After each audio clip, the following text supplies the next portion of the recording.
do some introduction. First off, I wish this was my library, but it's not. It's a green screen from the New York Public Library. And another just about my setup here. I live close to a hospital. You will probably not hear an ambulance or two go by, but in case you do, it's nothing weird going on. It's just that I live close to a hospital.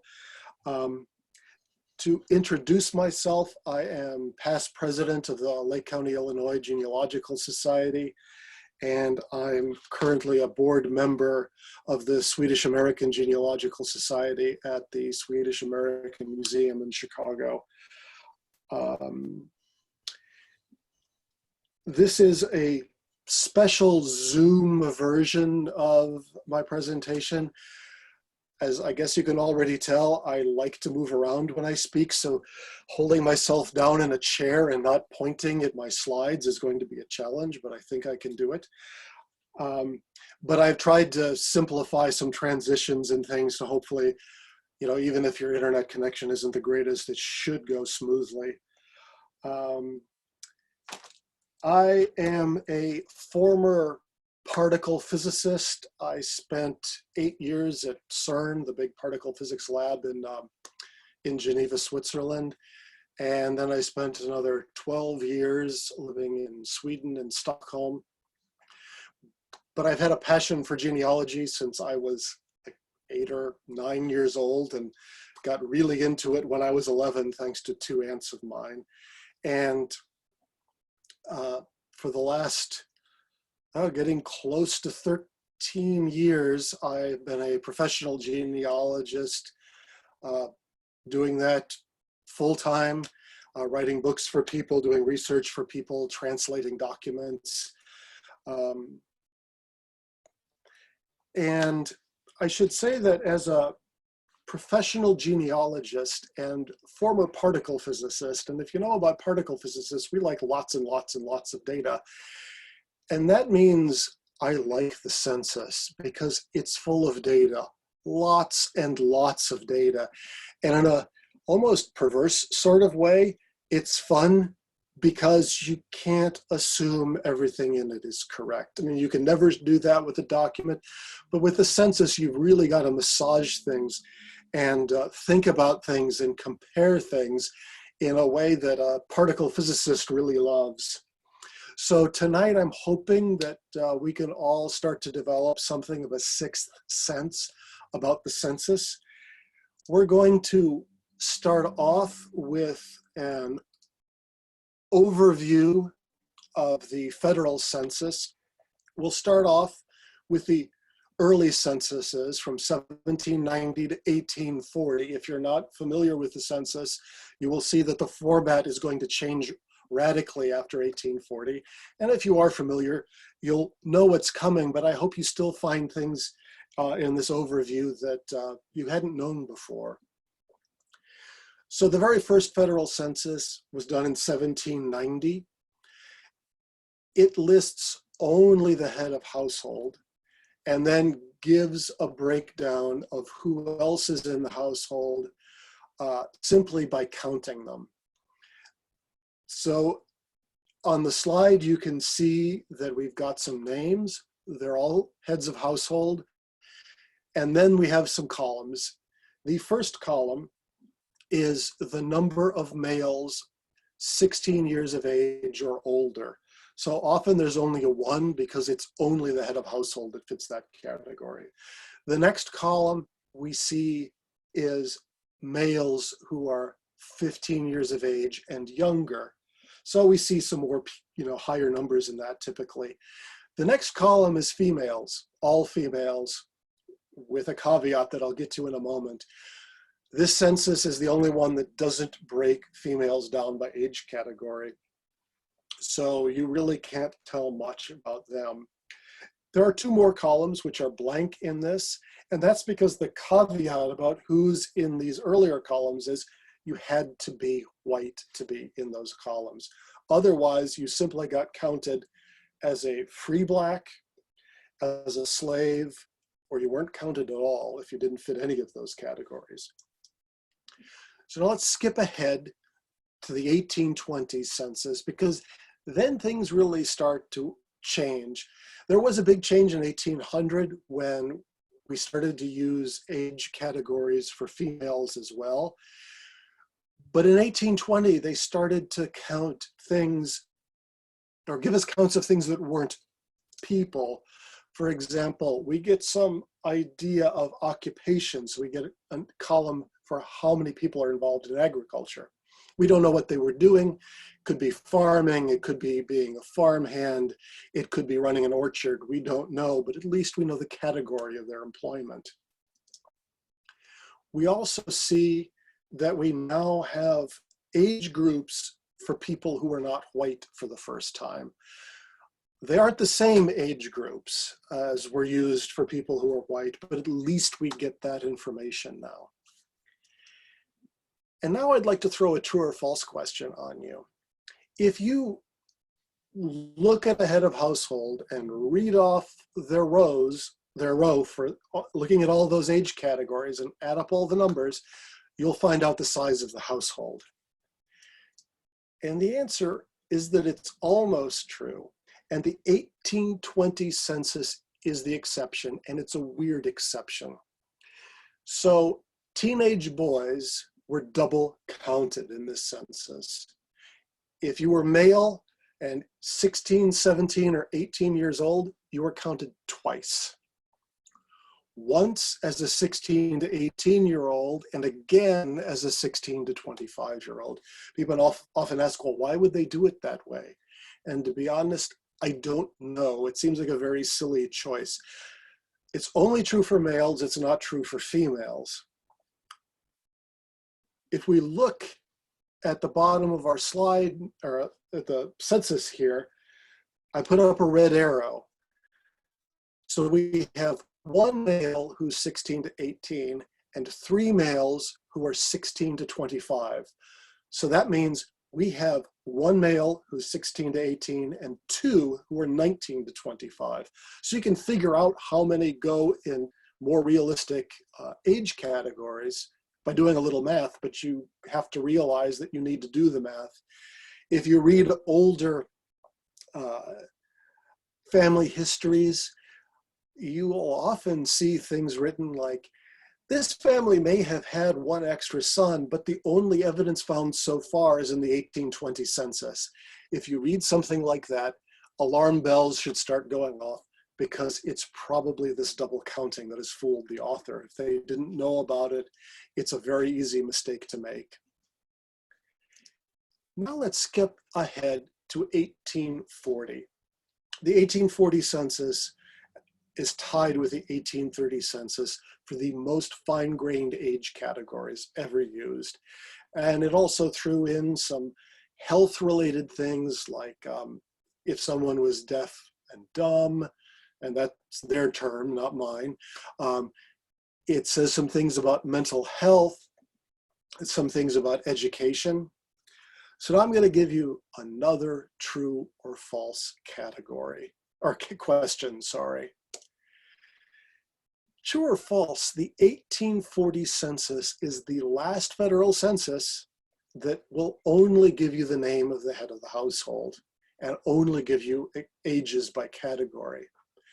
And the answer is, this one's a trick question, because this census will give you some names of people who are not heads of household, and it will tell you at least what age was reported for them. Whether that's correct or not is another matter, as it always is in a record.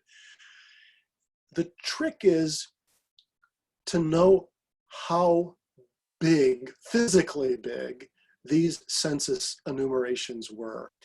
If you're searching on Ancestry or Family Search for census records and you find something in 1820 or 1860, you bring up the page, you're seeing the entire page, or all the information about the person you're interested in. Not so in 1830 and 1840.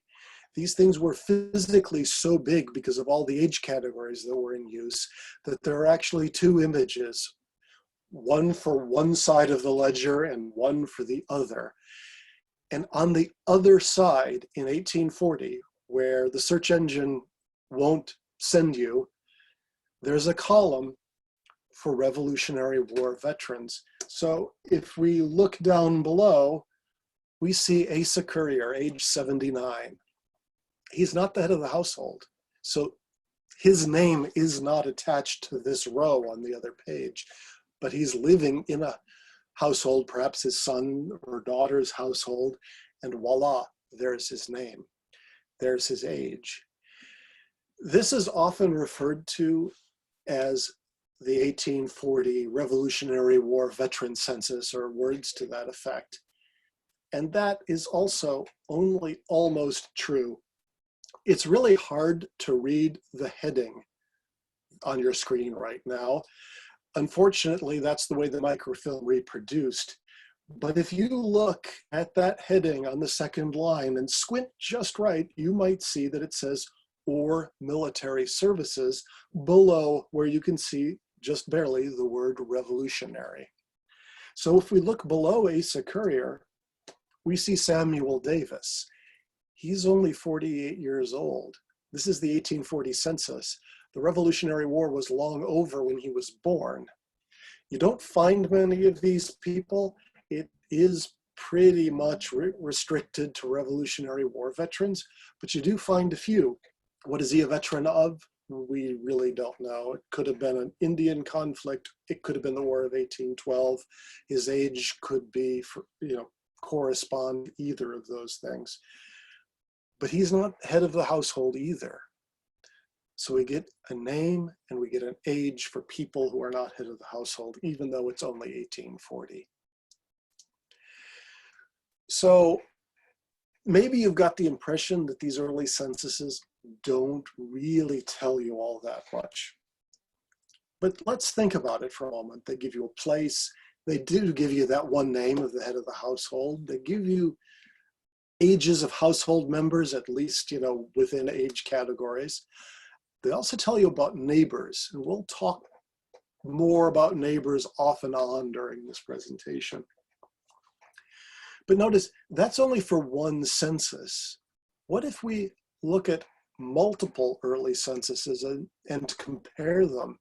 So now we can see how the neighbors change over time, how the household changes over time. We can catch moves, people going from one place to another, and we can also get age corrections. Because if you imagine trying to enumerate one of these censuses, especially one like the 1830 or 1840 with lots and lots of age categories, by the time you get to the bottom of the page, are you making your little mark for one in the correct column, or are you one column over by accident? So by comparing multiple censuses, maybe one entry will stick out like a sore thumb and tell you that there's something wrong, that it doesn't match the other censuses for what you're sure is the same family. So that can be an important thing to do. Just look at every census, every one of these early censuses, just to catch that kind of an age correction. So now I want to do a little bit of a case study. So we're going to look at somebody with an admittedly unusual name. That's helpful. His name is Freeborn Joshling. His real name was Jocelyn, but as you may know, spelling, especially back in 1790, take it with a grain of salt. So this man's name was Freeborn Jocelyn. Now, in the household, there was one male over the age of 15. That's Freeborn himself. There were 4 under the age of 16, possibly 4 sons. We don't actually know the relationships. And then there were 3 females. Again, this is 1790, so we don't get age categories. In general, you'd want to follow the males and the females forward in time, because if you don't have the benefit of an unusual name, the pattern of where people fall in different columns as it shifts through the decades can help tell you that you're looking at the right family, even if you never find out the names of those females who are listed.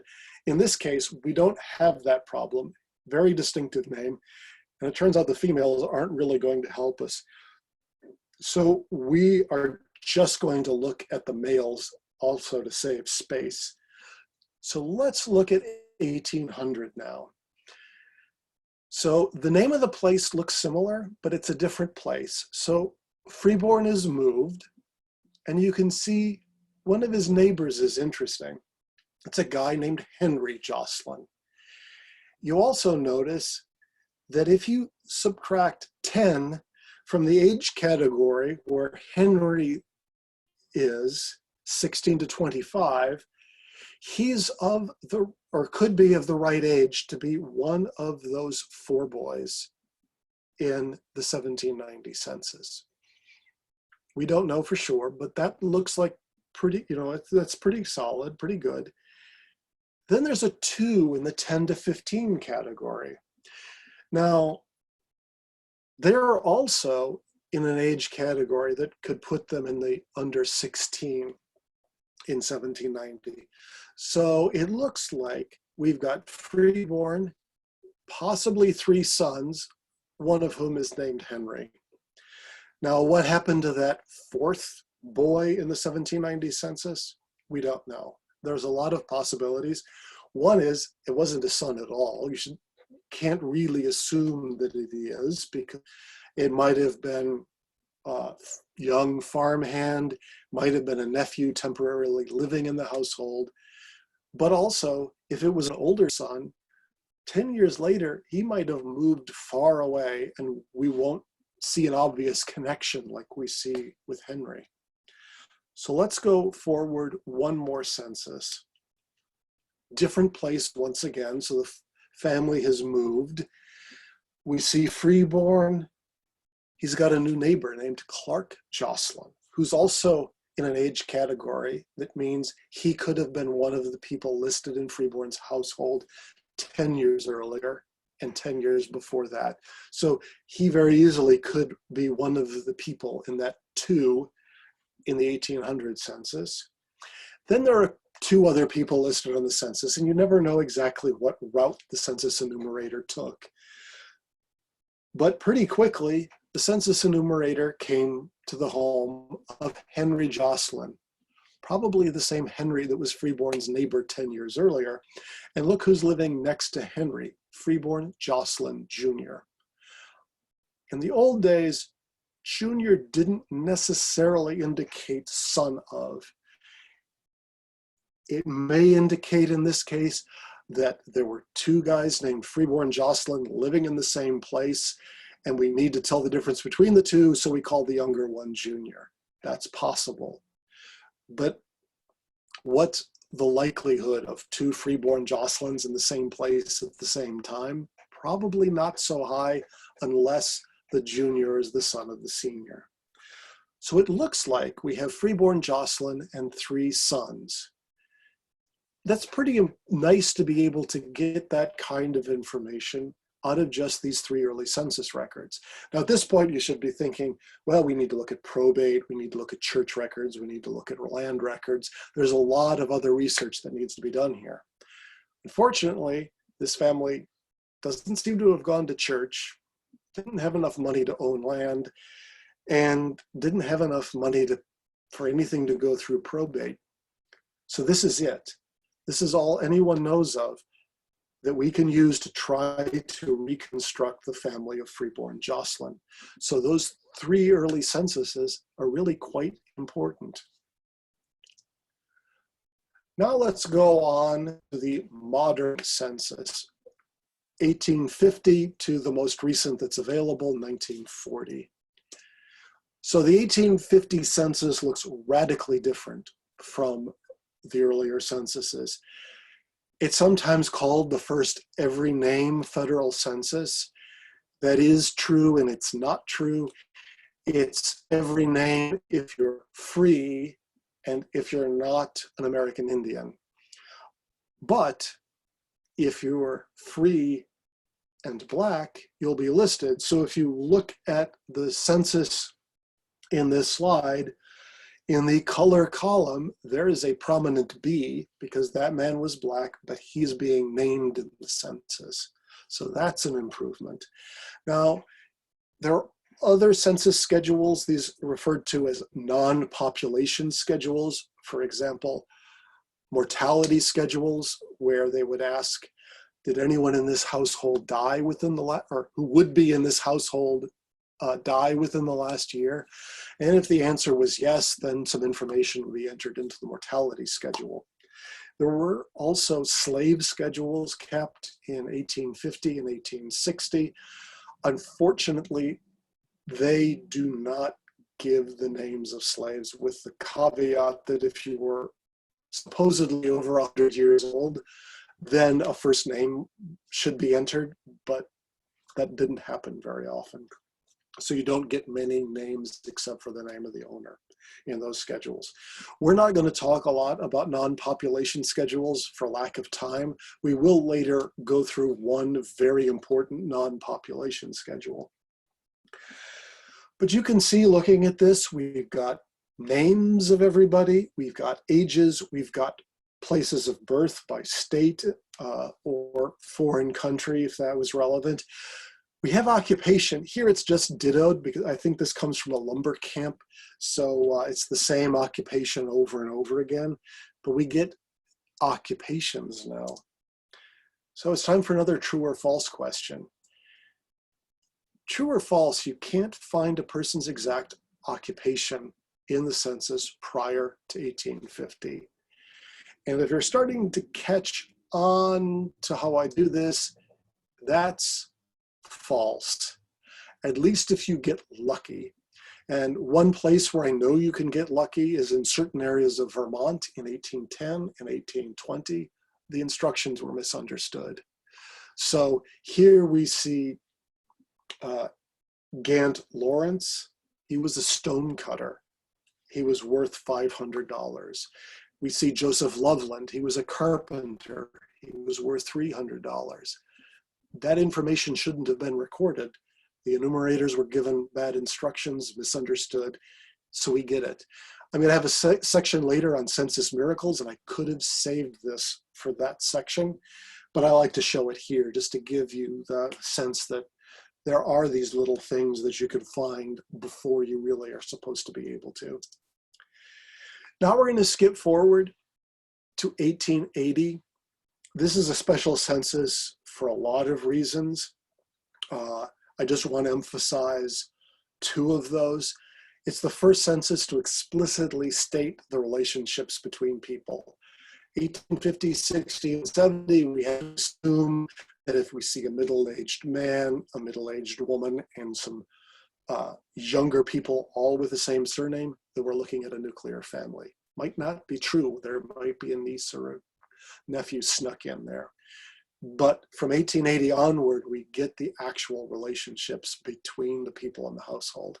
The other thing is, they started to ask people where their parents were born. So when you're looking at an adult whose parent isn't in the household, we can now start to learn about that earlier generation, even if we don't know the names that go with them yet. And that brings us to 1890. I don't know how that animation looked over the internet, but I hope it helps you remember what happened with the 1890 census. It's pretty much gone. You did see a sample there, charred around the edges. There is a tiny fragment of it left, only in certain restricted places and only a few pages. And the 1890 census had a very different format from the other censuses. So there's only 5 people per page. And with not many pages surviving, it's not many people. The records of not many people surviving. I always find it fun to point out that the 1890 census is the origin of the computer punch card. Even though the computer hadn't been invented yet, punch cards, as were known up until the 1970s. And when I give this in person, someone always looks excited because, oh yeah, I programmed on punch cards. They came from trying to speed up the processing of the 1890 census. So now we're going to talk about the one non-population schedule that we're going to discuss in some depth, the 1890 veteran census. So this is only going to list the veteran or the veteran's widow, or in extremely rare circumstances, if the veteran was deceased and his mother was considered to have been economically dependent on the veteran, she can also be listed in the veteran census, but nobody else. So we're not going to get families. This is not a population schedule. We do get information about military service, address in terms of the post office where somebody lived. We'll take a look at that in a moment. Now, there is some good news. This was only supposed to be a census of Union veterans.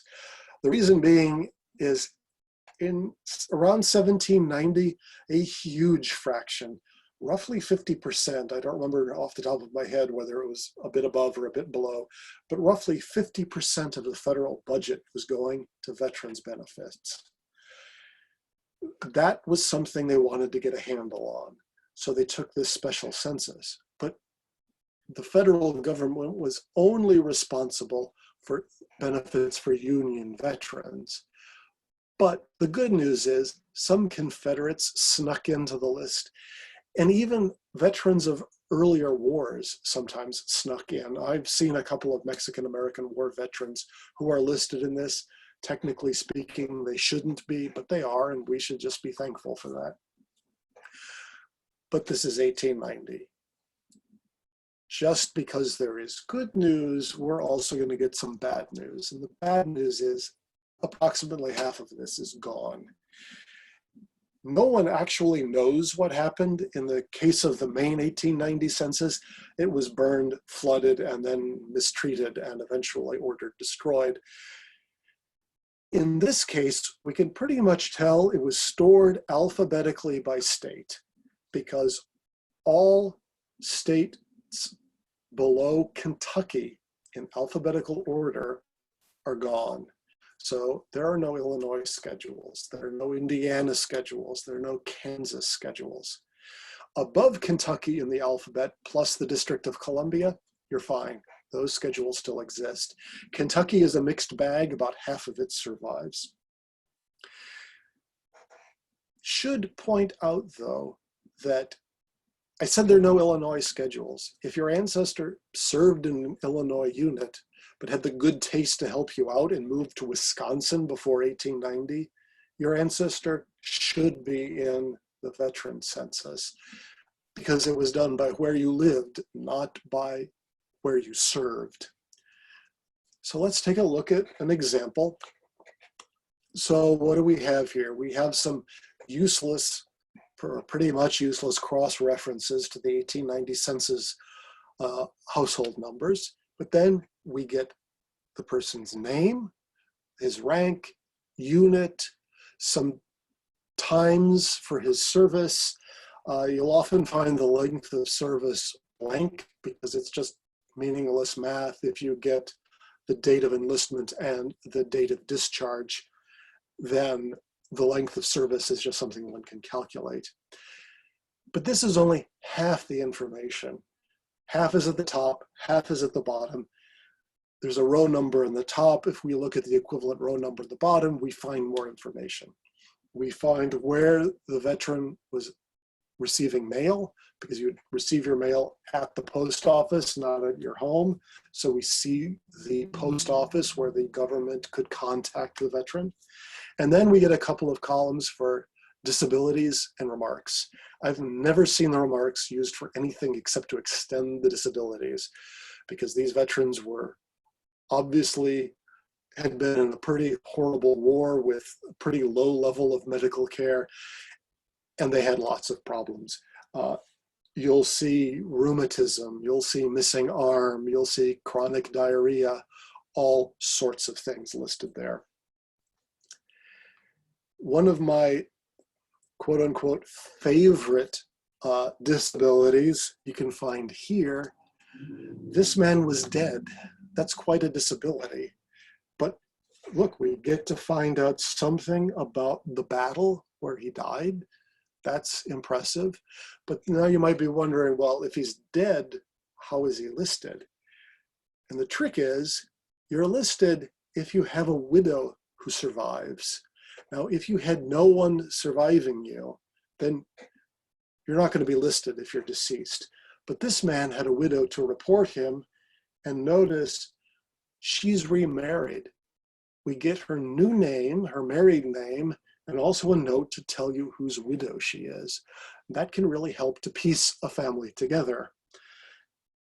Another thing worth pointing out, and another reason that this is not a population schedule, is that you could be listed more than once, because it's really a listing of enlistments, not of people.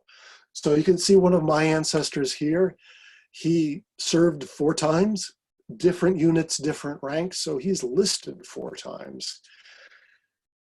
I haven't seen this problem come up, but I like to warn people about it. If you see your ancestor at the top of the list on one page, look at the preceding page just to make sure he isn't listed at the bottom.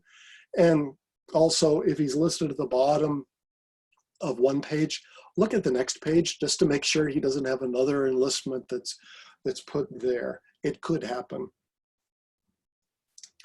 So now let's sort of breeze through the more recent censuses.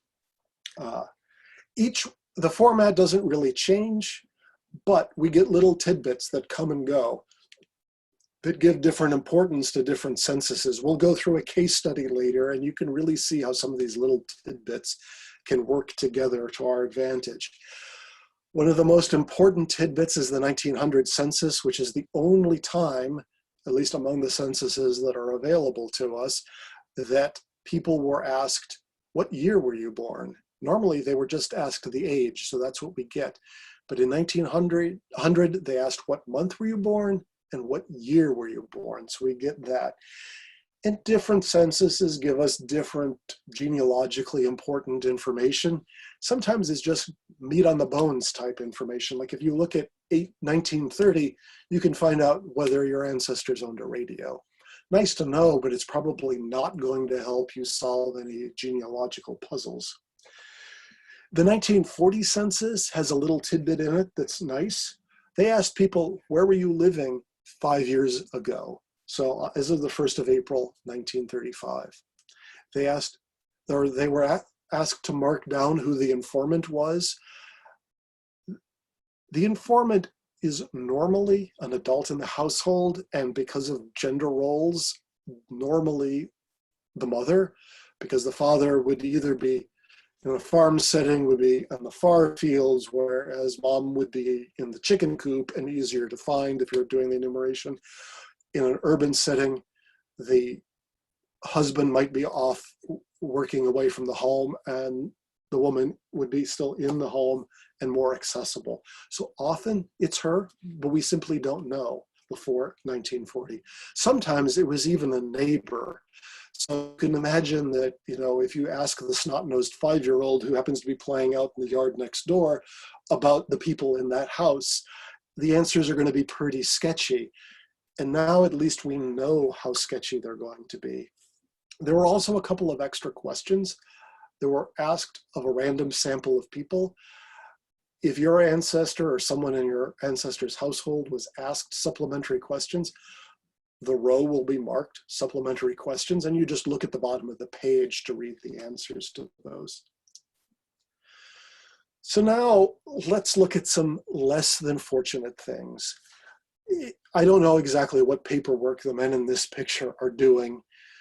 The two in the foreground seem to be trying to do a diligent job of going through it, but in the upper right-hand corner, I think I see a candle on the mantelpiece.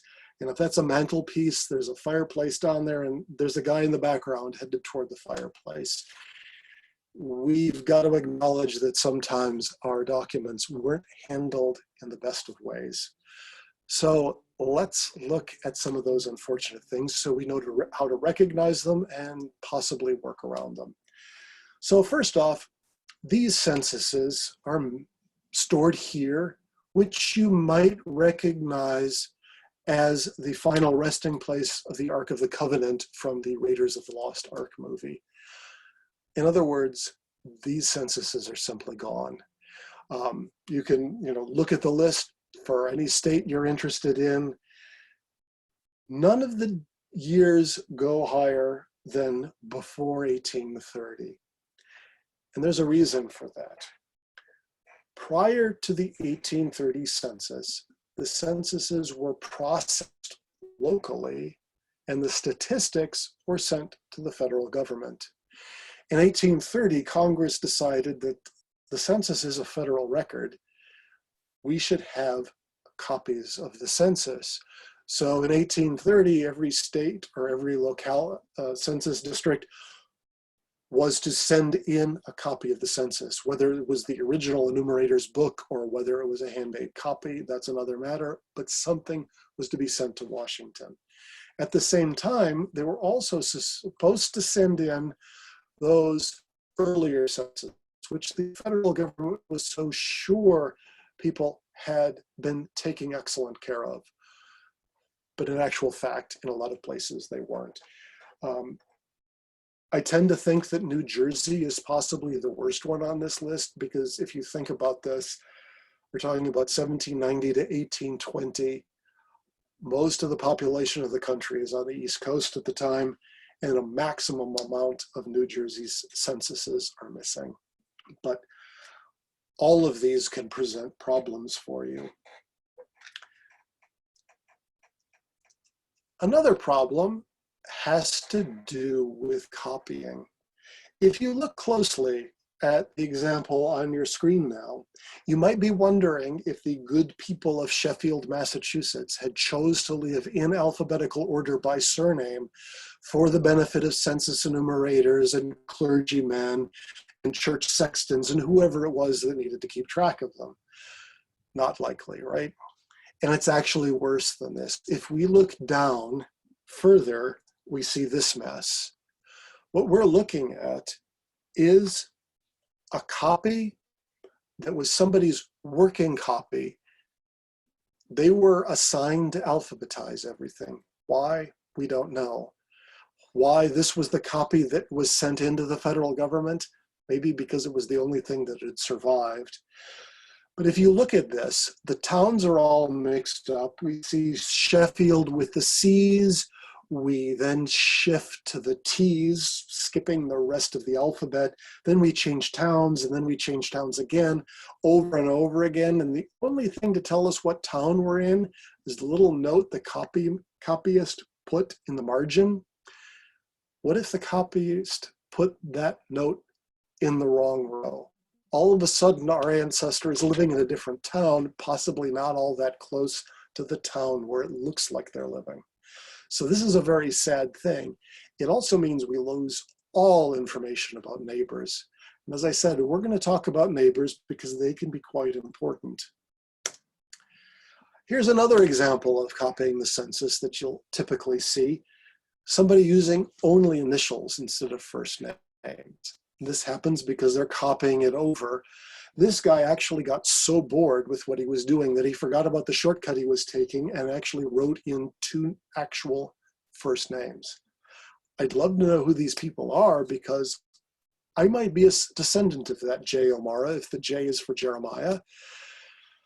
A lot of things about this record fit him. Some things don't.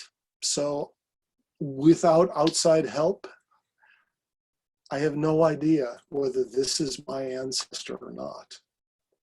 So this is, again, a very sad thing. And that sort of confusing stuff leads me to a section that I like to call expletive deleted page numbers. Often in the census, you will see 2 page numbers. One is written in by hand and one was stamped onto the page. Elizabeth Schoen Mills, in her excellent book, Evidence Explained, highly recommended for understanding how to cite your sources in genealogy, recommends write down the page number, but also write down what kind of page number it is, penned or stamped. You can even write down both page numbers and identify what you mean.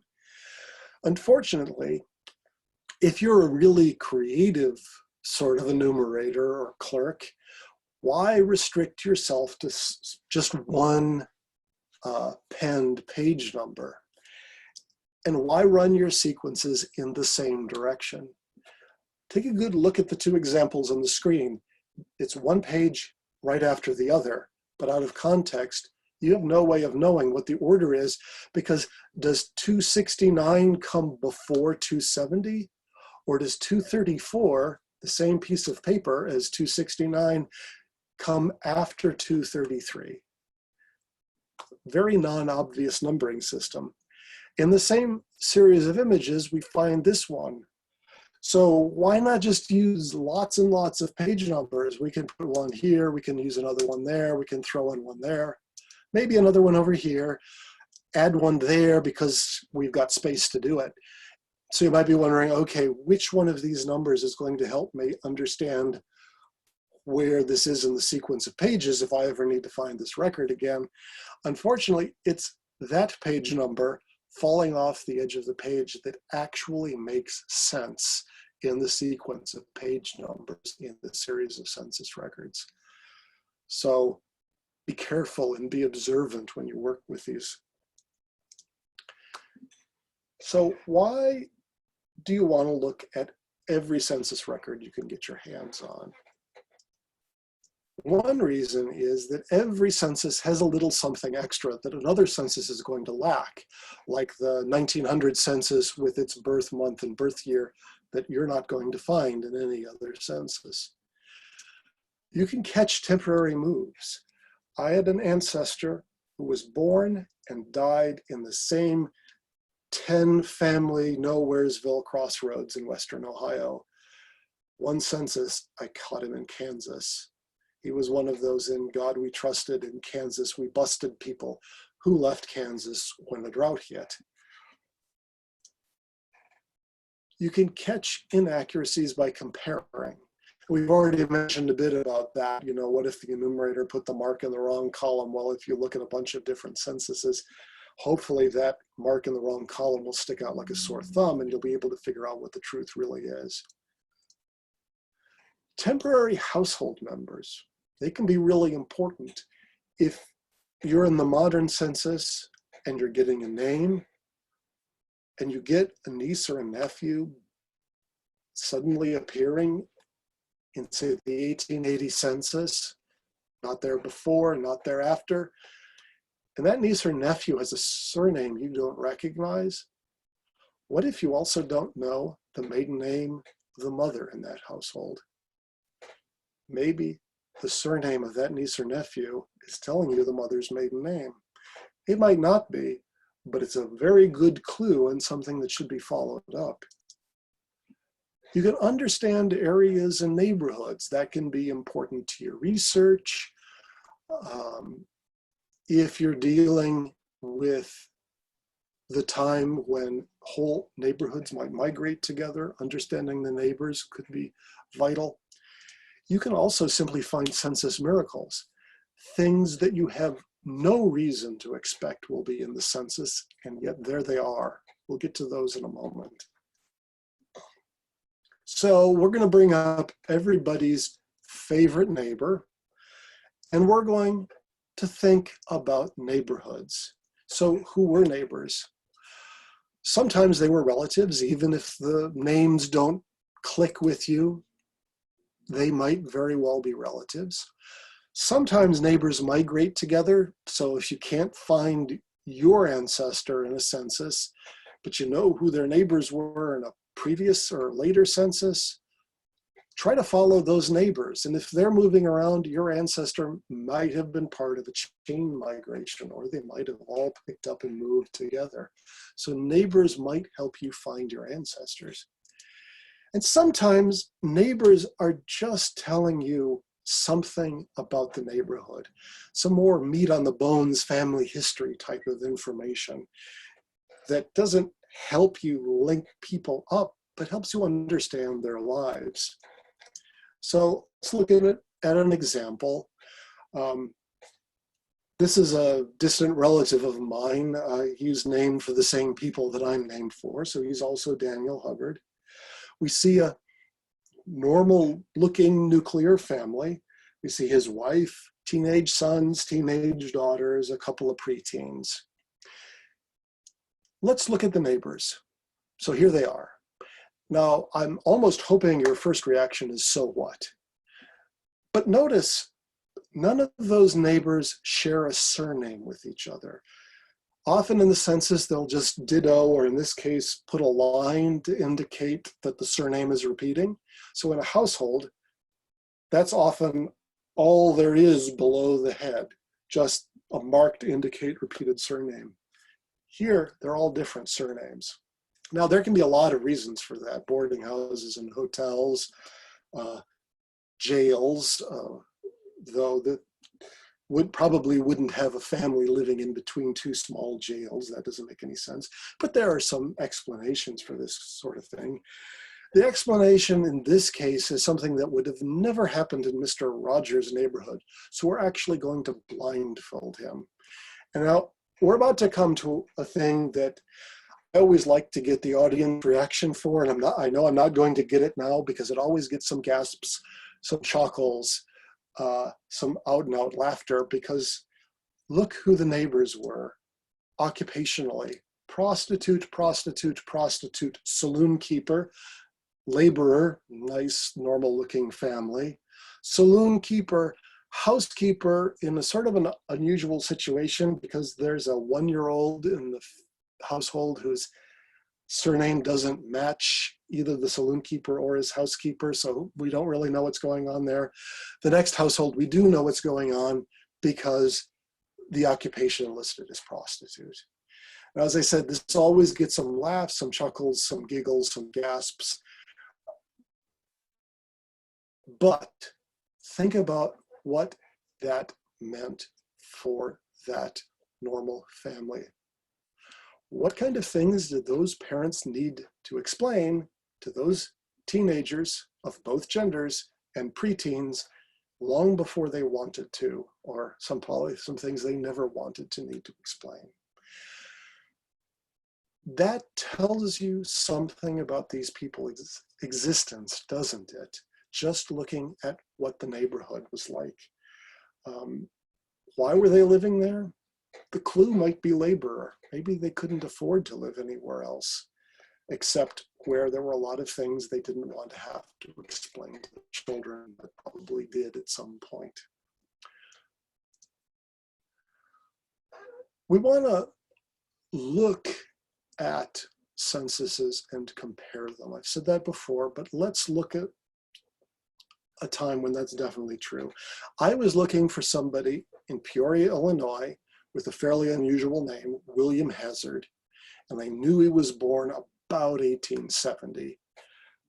So when I found this record, you might think, well, that's it, I'm done. There he is, William in the household of Joseph Hazard, that dittoed version of the surname, so that's William Hazard, born 1869. Well, that fits my definition of about 1870. Unfortunately,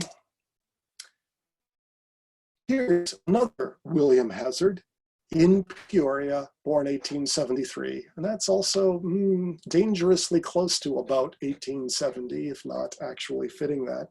So I thought I had this weird name that would make it life easy. Apparently I don't. Which one of these people is the man I'm interested in? And the weird answer is that these are the same man. Now, I know that from a lot of external evidence that we won't go into. Just look at some of the information we can pick out in the census record. William, the lower William Hazard, if we look at where his parents were born, well, his father was born in Illinois, and in Illinois census, that's not very helpful. But his mother was born in New York, so we can use that to tell the difference between two William Hazards, except when we go up to the upper record, guess what? Mom was born in New York. So if we look at the lower record again, we see that William Hazard has an M6. That means he's married and had been married for 6 years. Let's look at the upper William Hazard. And what's he doing living with his parents? He also has M6 in his row. These are the same man. This married man who had been married for 6 years was not living in his parents' basement playing the 1900 equivalent of Xbox. Just not what was happening. Why was he in the census with his parents? Probably because he was visiting them and the enumerator was a little bit overzealous or didn't understand the instructions or whatever. But they're the same man. Now, you'll notice that one of these William Hazards was born in 1869 and the other was born in 1873. And doesn't that mean they're different people? Well, again, as I said, I have all the external evidence I could ever wish for. These are the same man.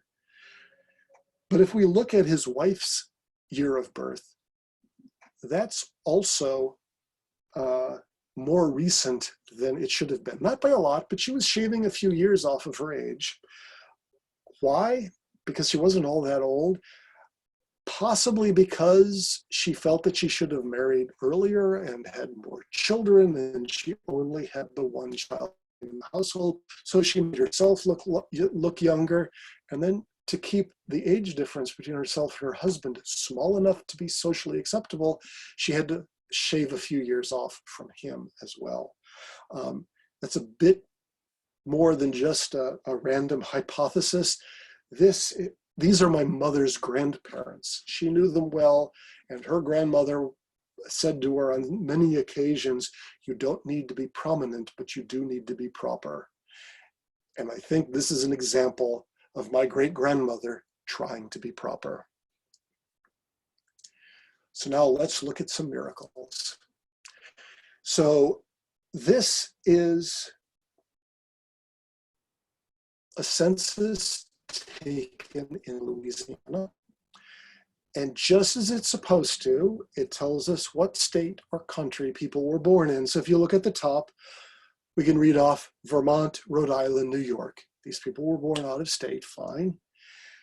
Then we get to the family of Leander Phoenix toward the middle, and he was born in Canada. Okay, we get the foreign country. And then what about his wife and his children? Those are towns.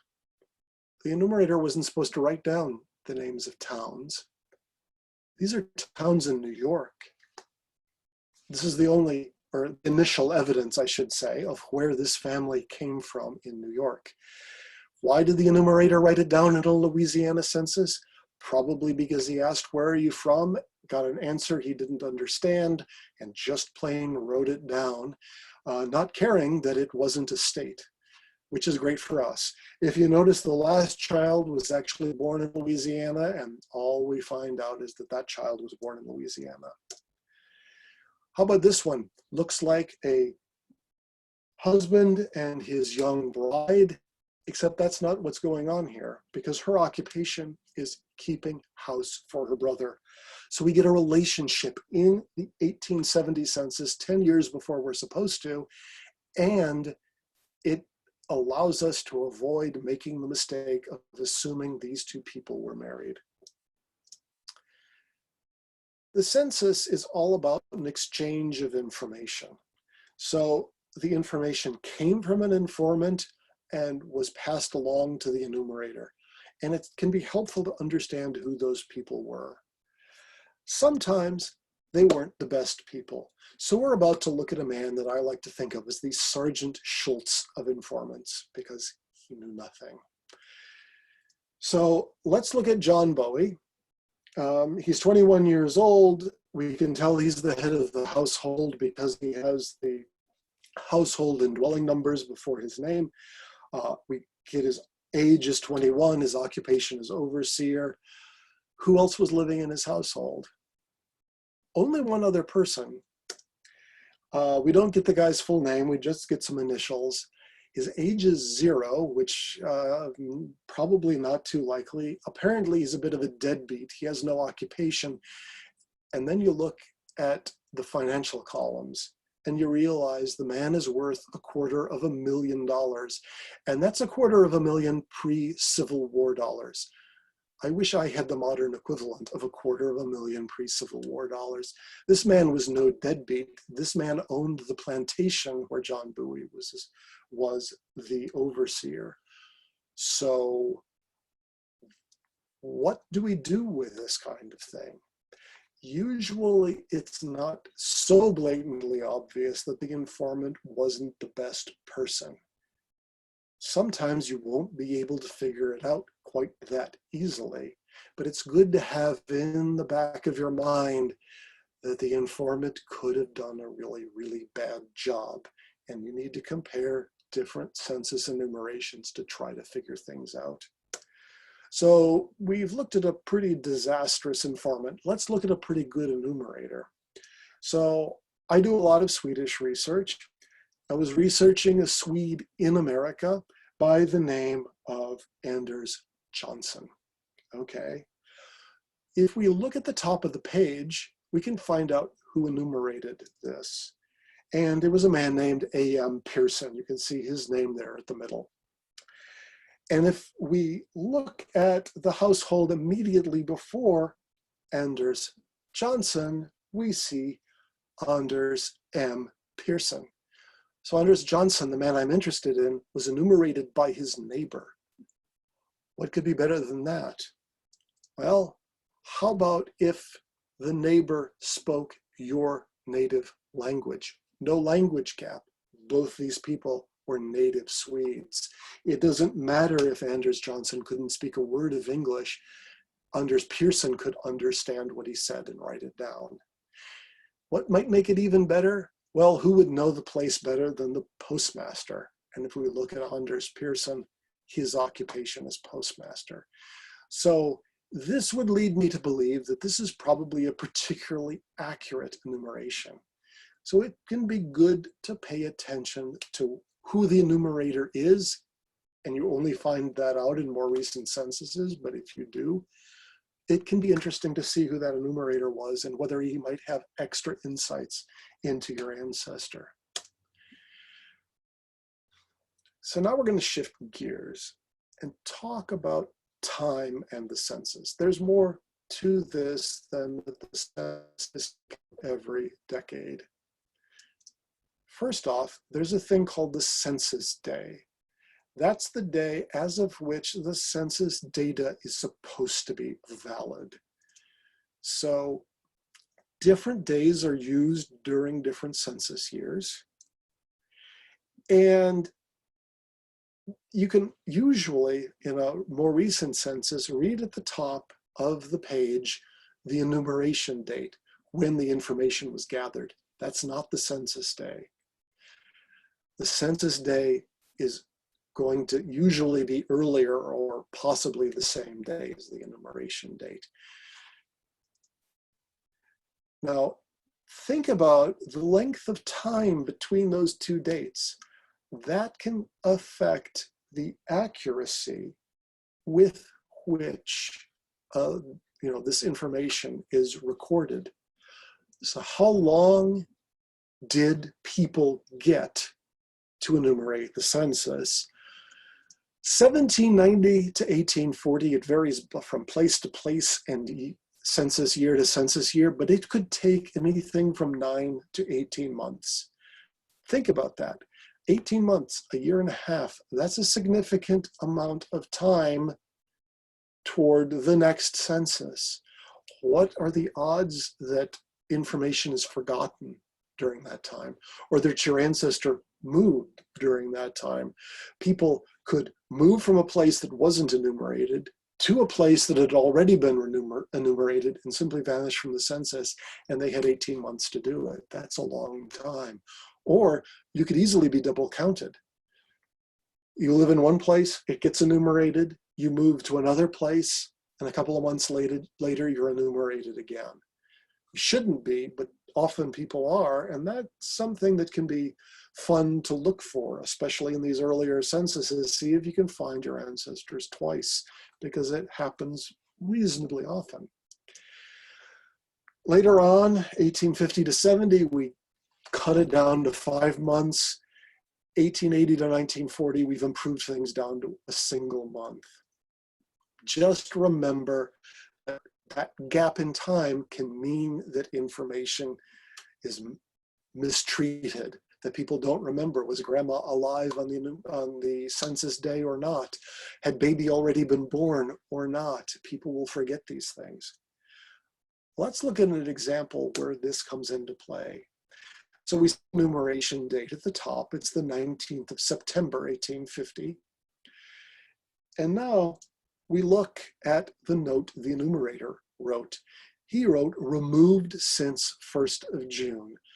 So this is a really good enumerator. He's enumerating a family that doesn't even live there anymore because he's talked to the neighbors, presumably. How else would he get the information? So he's found out the family name was Tucker. He doesn't know any of the first names. He finds out that the father was from Germany, the mother was from New Jersey. The neighbor didn't know about the kids. We get what look like approximate ages because even though we get real numbers, they look awfully round. Nice 2-year gaps between all the children, but at least it's something. So if this was your ancestor, be very happy with this enumerator. You got, something better than the nothing you really should have expected. So what days was the census taken, or what were those census days? Early on, there was no specific date. It was just the first Monday in August. Then it switched to specific dates. For quite a long time, it was the 1st of June. Then it changed to the 15th of April. And then in 1920, something a little odd happened. The Agricultural Department lobbied to change the census date, to get it away from planting time, because how easy is it to enumerate a farmer during planting time? And by the way, don't move it to harvest time either, right? You want to do it when farmers are more available. And I like to think that what happened is evidence that everybody who worked for the Ag Department in 1920 was from South Florida because they moved it to the 1st of January. So think about it.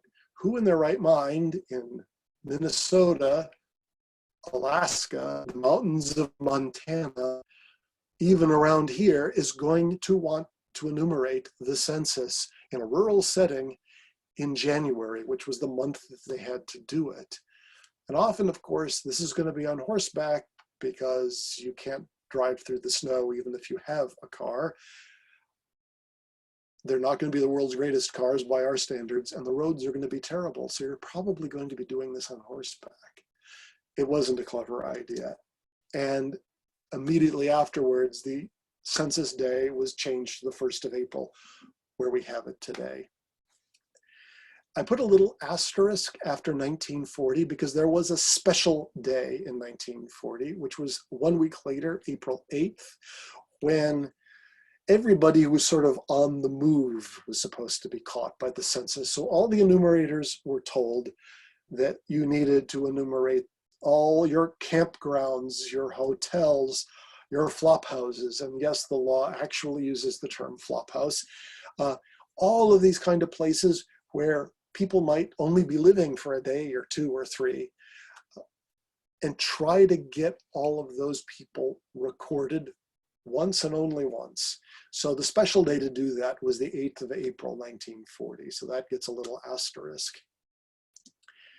Now, all of this stuff can be useful for estimating birth dates. We'll get into a case study in a moment.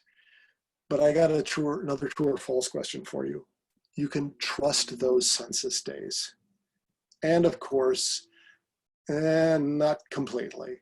There are 3 exceptions that I know of. One is the 1790 census of Vermont, because not everyone realizes this, but Vermont was an independent country in 1790.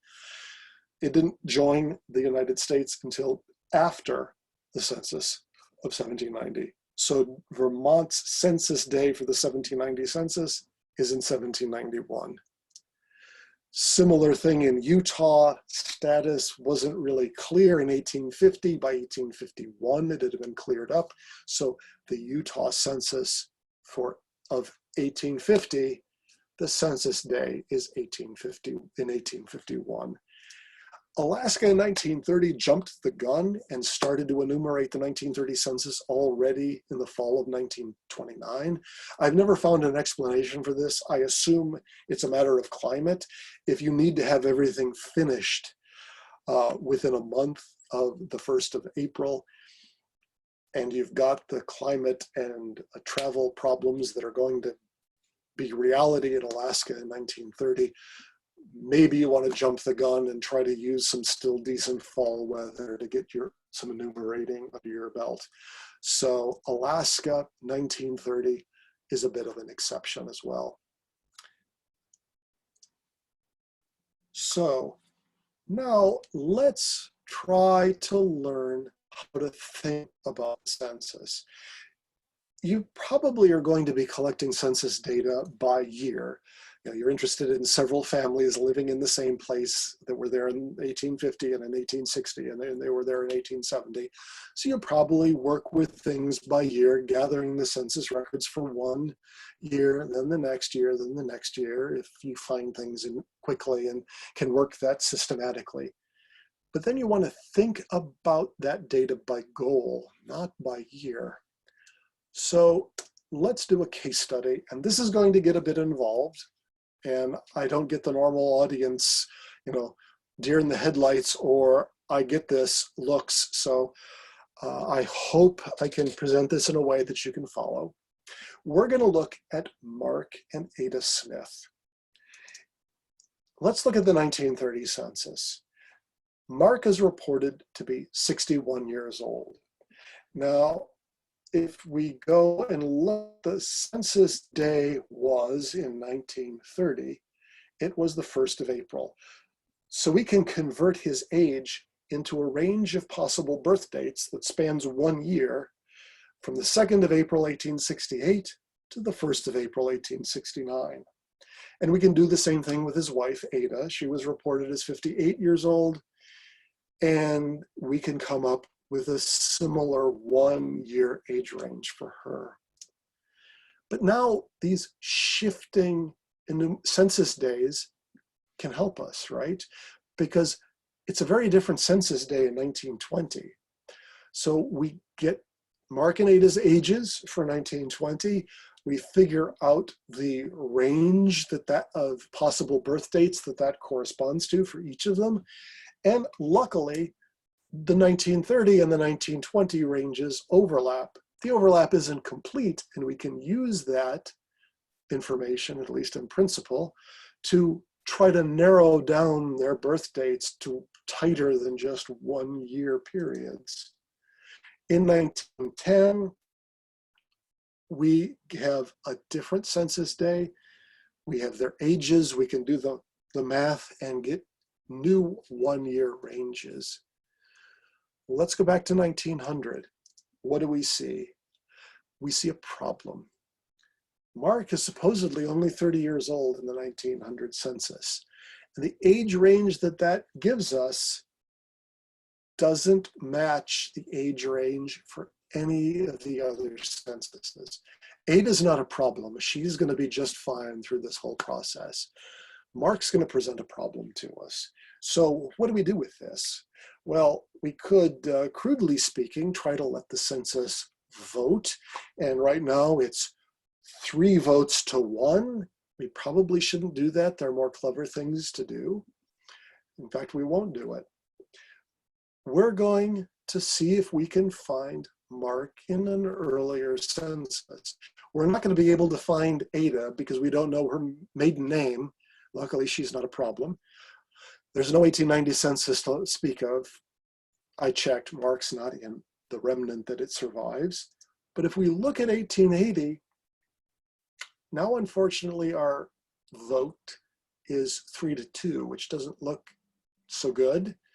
Those 2 red ranges, they're consistent with each other. And the 3 black ranges, they're consistent with each other. But the 5 together, there's no one birth date that satisfies all of them. So what's going on? Well, Mark is supposedly 10 years old in 1880. So if we're lucky, he's in the 1870 census, and we're lucky. Mark was a 1-year-old for the 1870 census. So now this is interesting. His age range calculated from his age, or sorry, his birth date range calculated from his age in the 1870 census is consistent with those 3 later censuses, the ones I've colored black. So now our vote is 4-2. That's looking better. But what's even better is, I don't know about you, but I've had 1-year-olds in my house as a parent. How many parents of 1-year-olds have trouble remembering how old their 1-year-old is? I don't know of any. This is the most likely to be accurate age out of all of these censuses, and it agrees with the majority of the remainder. So that looks pretty good. So maybe what we should do is sort of disregard those 2 censuses that I marked in red and just make up age ranges from the 4 consistent censuses.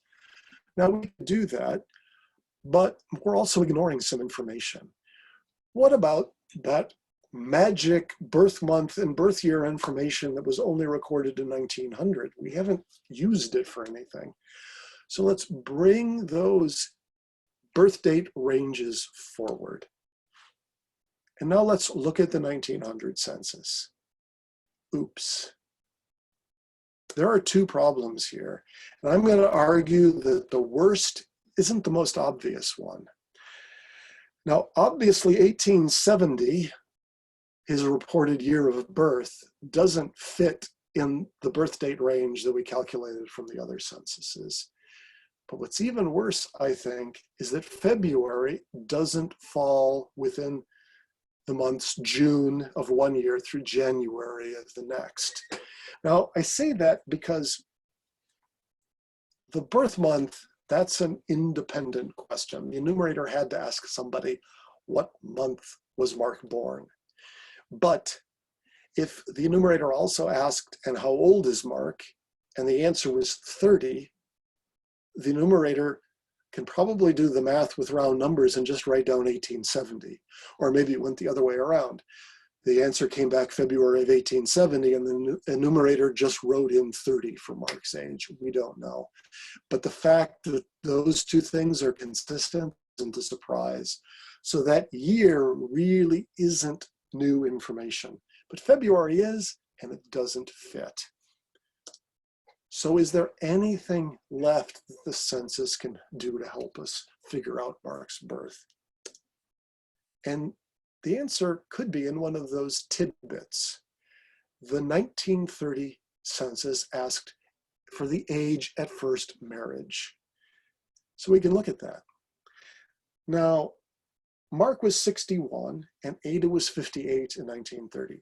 3-year age difference as of the census day in 1930.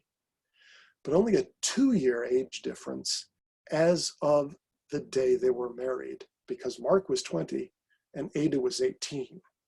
So that's very interesting. We can do something with that, with a caveat. It's unlikely that we're not looking at the same marriage when we look at Mark and look at Ada, but in principle, Ada could have been widowed at the age of 19 and married Mark later, or something like that. So in general, we can't, just because we see age at first marriage doesn't mean that it was the first marriage for both spouses. It was the same marriage, if that makes sense. So what can we do to guarantee that that age for Ada is for when she married Mark, and that age for Mark is for when he married Ada? And the answer is another one of those special little tidbits, because in 1910, the census shows that it was the first marriage for both of them. So those ages really correspond to when they married each other. And now we can do something with that, because it means that Mark's birthday had to be before the census day in 1930, which was the 1st of April, and hers had to be after the census day of 1930, which was the 1st of April. And they were either married, whatever year they were married, they were either married before his birthday or after hers. And if those things are, some combination of those things is correct, then those ages can make sense. But does it help us? Let's look. So let's bring forward what we have. We've got birth date ranges for Mark and Ada that we've gotten from ages. We've gotten the special birth information from the 1900 census. And from the 1930 census, with a little help from 1910, we figured out that Mark had to be born before the 1st of April, and Ada had to be born after the 1st of April. Now, we have no reason to believe that Ada wasn't born in July of 1871, and July is after the 1st of April. So that's fine. Ada's never a problem for us. Mark is always the problem. So what do we have here then? Now, if we look at the birth date range for Mark, the only date that is before the 1st of April in any given year is the 1st of January. Sure, that could be correct. It's only a 1 in 365 chance that it's correct, but you can't sneeze at that. There's a possibility. But since January also doesn't agree with the February that we got from from 1900, we might want to think a little bit deeper.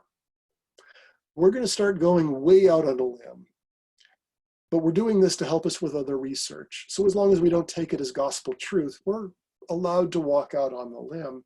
So what if we hypothesize that Mark's age in the 1920 census is just wrong? Because the 1920 census is the one that forces him to be born on the 1st of January if he's going to be born before the 1st of April. Now, if we say, okay, we disregard the 1920 census, it's just wrong. So then we get a different range for when he could have been born. But what else can we do? Well, the only thing is that there is one other age that would have been consistent if it had been reported in 1920. He could have been 51. So if he was 51, that would put his birth between the 1st of January, 1869 and the 1st of April, 1869. So now let's form a hypothesis. 1st of January to 1st of April, February falls into that nicely. So that 1900 birth month, we're going to take that as correct. And we're going to say Mark was born in February. But he wasn't born in 1870 like the 1900 census tells us. He was born in 1869. So that's part one of our hypothesis. Ada was born in July of 1871. There's no reason to doubt that. It may or may not be correct, but there's no reason to doubt it. But look what falls out almost by accident, just from doing some math and some thinking. We now know, approximately at least, when Mark and Ada were married. Because for all of this to make sense as we've done it so far, they had to be married between July of 1889 and February of 1890. So that's part 3 of our hypothesis. So if we check that against other records, how are we doing? Mark was born the 7th of February, 1869. Bingo, got that. Ada, 31st of July, 1871. Bingo, got that. And they were married the 16th of January, 1890, right within that range that we calculated for them. Now, if you hadn't found their marriage and didn't know when to look for it exactly, that's pretty amazing to be able to get a hypothesis that might lead you to a marriage record just by looking at some censuses and doing some extra thinking. So as we start wrapping up, I want to think about a few things that aren't just the federal census. States and territories took censuses as well. Territorial censuses can be really frequent because taking that was finding out if you had enough people to become a state was an important part of the road to statehood. So that's something to think about. You also want to remember that a territory and a state might have the same name, but very, very different boundaries. For example, if you're interested in really early Illinois research, you might be interested in the 1807 census of Indiana, because Illinois is included in it. Not all census guides are going to help you with that kind of boundary change, so it's something to be aware of if you're crossing the time between state and territorial censuses, that boundaries may be very different from what you expect. Let's take an example from the Kansas state census. This is one of my favorites because it tells you about 3 different places. Federal censuses only tell you about 2, at least for any given person. Where they lived, in other words, where the enumeration was done, they tell you that. And they can tell you where that person was born. The Kansas state censuses will also sometimes tell you where the person lived before they came to Kansas. And that can be really important for figuring out a migration, how that worked, for figuring out where a marriage might have taken place. That can be very important if it turns out that the husband and wife had come to Kansas from the same state. Maybe they were married in that state. So that extra tidbit, something the federal census never asked, can be very important. If we switch to New York, another one of my favorites, in 1855, it's already telling us relationships between people in the household. Federal census doesn't intentionally do that until 1880, so this is long before that. It can also tells us something with more precision than the federal census ever does, because if you were a native-born New Yorker, it tells us what county you were born in. So the first person in this illustration was born in Connecticut. Out of state, we're only going to find out the state. But the next person was born in Warren County, New York. Person after that was born in Oneida County, New York. So it's telling us information we can find at the federal census, birthplace, but with much better precision than we're ever going to find it in the federal census, at least intentionally find it. New York in 1865, Civil War is winding down. They were very interested in their soldiers because New York has raised a lot of soldiers at this point, enough to be a respectable peacetime national army, in fact. So the New York State Census has whole sections about New York soldiers, even about their deaths. Now, this is an example from some client research that I did. And I was interested in one of the people that has remarks written about them at the far right. And what those remarks say is that the person I was interested in died of exposure and starvation at Salisbury Prison, North Carolina, shortly before the end of the war. Sometimes people say, oh, who needs state censuses? Well, if you find a story like that, just in those few words in the state census, I hope you know what to respond to someone who says, who needs a state census? Because that's pretty amazing. So let's look briefly at what you can think of as census prehistory. We started off in 1790 because that's when the federal census starts. But that wasn't the first census ever taken, clearly. Not even the first census in what is now the United States. We can look at a thing called the Virginia muster, which was taken in the winter of 1624-25. And you might think, that long ago, it's going to be a list of names that I can barely read, if I can read it at all.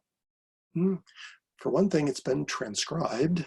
And for another, there's a lot of information in there.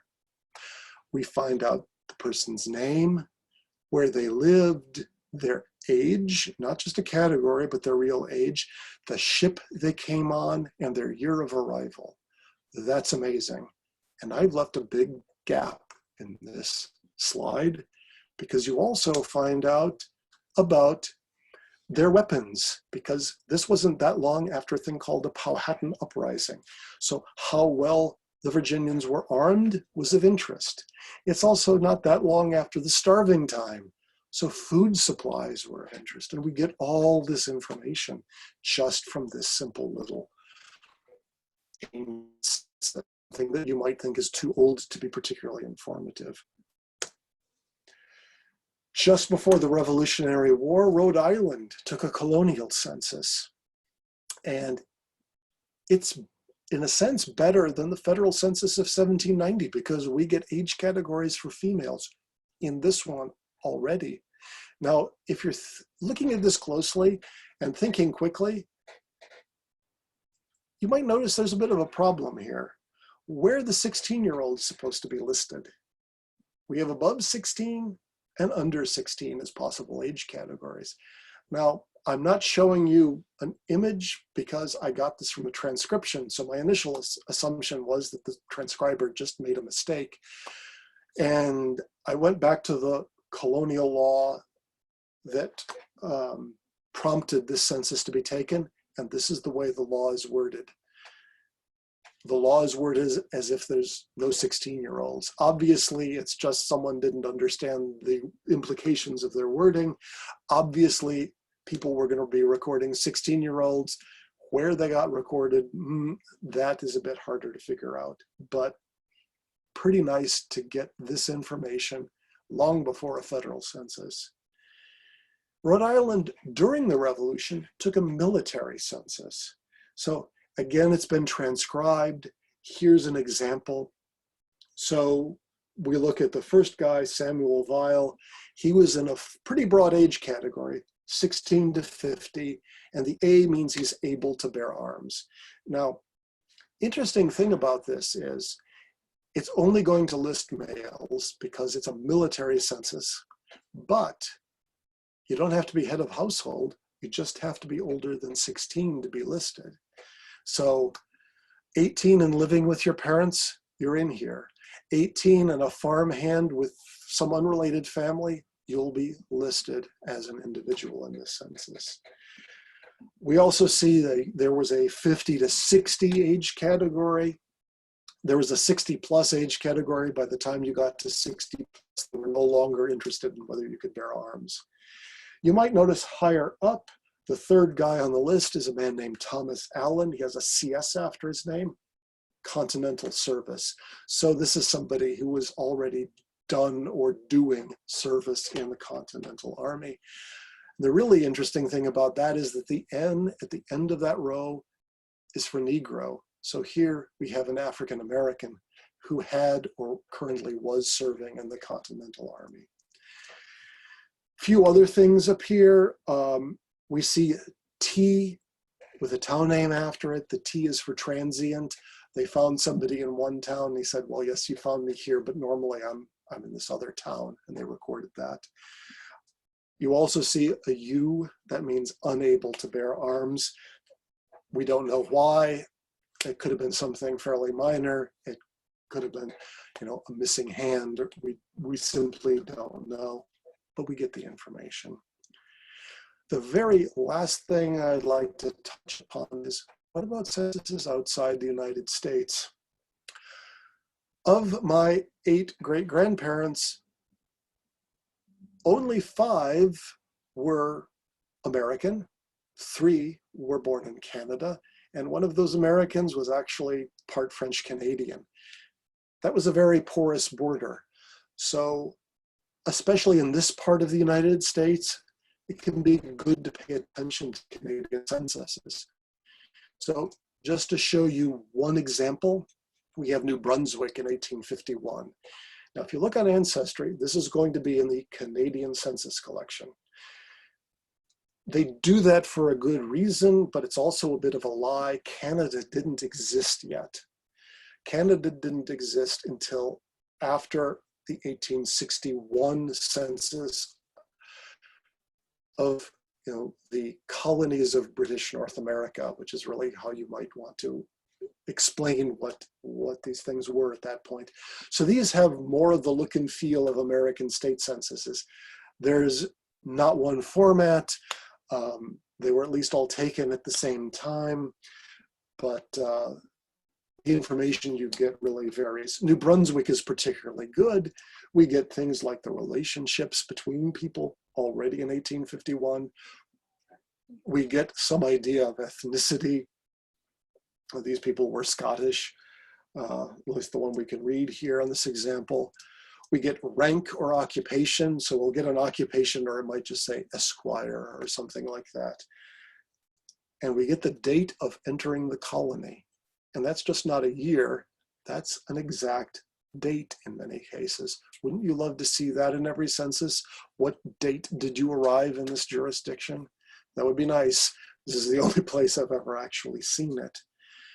So don't forget about these Canadian censuses. 1851 is the earliest that's well preserved. Sometimes you can find bits and pieces of an 1841 census depending on where you're researching. There are very early censuses of Quebec. There are British censuses. There are Danish censuses. There's censuses were taken all over the place. Don't forget about those that weren't taken inside what is now the United States. So let's wrap up. You want to look at every census record you can and compare them. You want to collect records by year, but think about them by goal. What can you squeeze out about that person? You want to integrate that information. And you want to remember that the census is more than just the US federal population schedules. It's not the non-population schedules, the slave schedules, mortality schedules, agricultural schedules. It's territorial and state censuses, and it's foreign censuses, like my Canadian example. So with that, I can wrap up. I haven't seen any questions appear in the chat. That's fine. But if anyone has any questions they'd like to ask, I'd love to at least try to answer them. Thank you for listening. Okay, and I've also, thank you very much, Daniel. I've also made it so that if you prefer to speak, if you want to unmute your microphone to speak, you can do that. The chat, if you didn't see, the chat button is down at the bottom of the screen. If you mouse over the bottom of your screen, it should pop up in the center. If you click that, you should get a chat box if you want to type in a question for Daniel, or you can unmute your microphone and ask questions. Well, that wasn't a question, but it was a nice compliment, so thank you for that.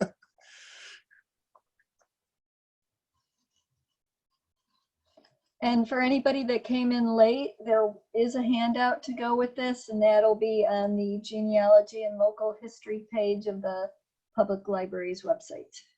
Okay, there's a question that popped up here. Where do I find all of these other census records? Ancestry has a lot of them. You need to look, I'm trying to remember this, when you look at the Ancestry census page, if it's a federal non-population schedule, it'll be mixed in with the list. So the slave schedules, you may have accidentally clicked on without wanting to, just because they're next to 1850 and 1860 population schedules. There's the other ones, the agricultural censuses and the mortality, I believe, are all lumped together into one database on Ancestry, but it's in that same list of federal census schedules. They have a lot of state censuses. It's probably best to go in to the area for each state to try to find those. Obviously, there are things that Ancestry doesn't have. Family Search is another great place to look for these things. Find them there. Ancestry does have Canadian censuses and or I should say UK censuses. There is also a Canadian Archives census site that I do use sometimes. I think the link for that is in the handout that isn't on the library's website yet, but hopefully you'll get that. I hope that answers your question. Sometimes you have to do some Googling and you can find things in weird places. There's a county in New York that put up all the state censuses for their county, which was just, wonderful. But you're only going to find really specific things like that for Googling or by Googling.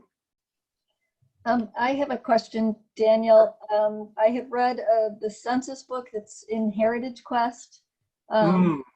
And that had mentioned, you had showed where they transcribed some censuses and they put them in alphabetical order and information was lost.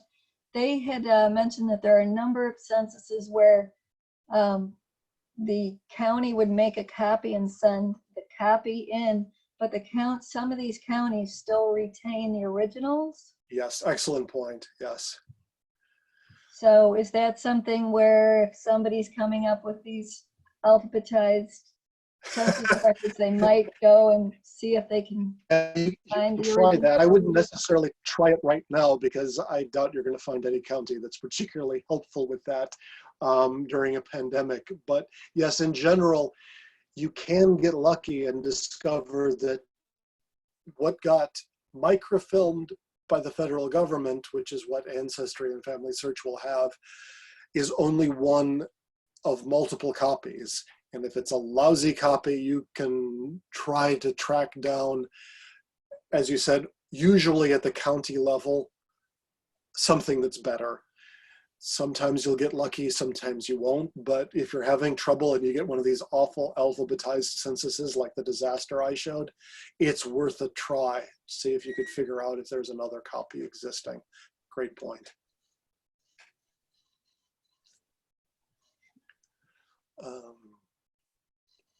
Yeah, on my handout, I do have references to a couple of useful books, and I actually think that that is one of the things in there. There's also a couple of useful books about state censuses, and if I reach up to my bookshelf, my real bookshelf, not the New York Public Library, this is a really good book about state censuses. I do believe that in fact, I'm 99.9% sure it's in my handout, but it's a nice little reference to have sitting close at hand. It's by Anne S. Lanehart. But as I said, once you get the handout, that should be listed there. Great. Okay. All righty. Well, thank you very much, everybody, for attending. This is being recorded, so hopefully we'll get it up on our YouTube page if you want to go back and do some some rewinding and to catch any points. Thank you very much for being here, and I hope everybody stays safe and healthy and that we will be able to meet in person again soon. Thank you all very much. Thank you.